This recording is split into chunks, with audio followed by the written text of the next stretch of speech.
Happy Saturday, everyone. This week I'm going to talk about Lorn's Lure. Lorn's Lure is a 3D platformer from Rubeki Games. It was released in September of 2024 for the PC and retails for $15. Lorn Lure's plot is something simple. This robot person is lost and needs to find help before they power down forever. They were led here by what looked like an owl and were left stranded. Too many years have passed and we're on our last leg and need to find a way out. The environmental storytelling is probably one of my favorites. There are short cutscenes that shine light on the vastness of the world. The sections that you traverse are fascinatingly large. There is an ancient basin that is just so expansive that it just makes you wonder how it got down into this abyss and who built it. Whereas in the city section, someone informs you of a skirmish that happened between two groups and now the city is falling apart because they have no food.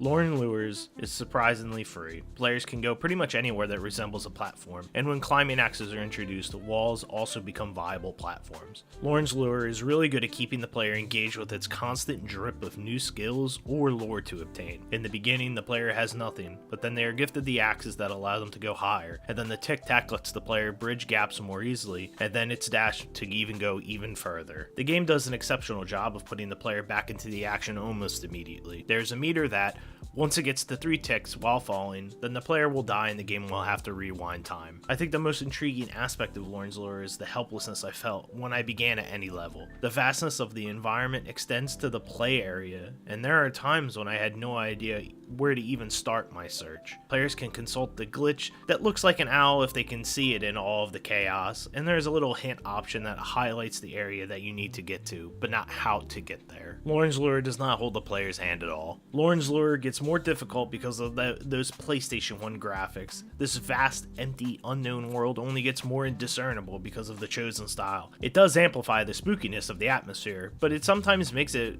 more difficult to make out whether something is climbable or I'm just going to fall to my death. Just like the visuals, the audio design just adds to that eeriness of the overall atmosphere.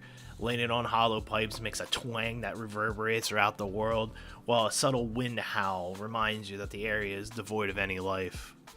You know, I was interested in Lorn's Lure because of the world and the platforming, and I ended up staying for the challenge. Lorn's Lure is a difficult game, definitely towards the end, and couple that with its world building and atmosphere, you end up with a really fun video game. Though there were times when I was incredibly frustrated with the amount of time that I was spending looking for an objective or how many times I had to restart, at the end I was always having fun. Lorn's Lure is tough but an incredibly rewarding game. Thanks for watching.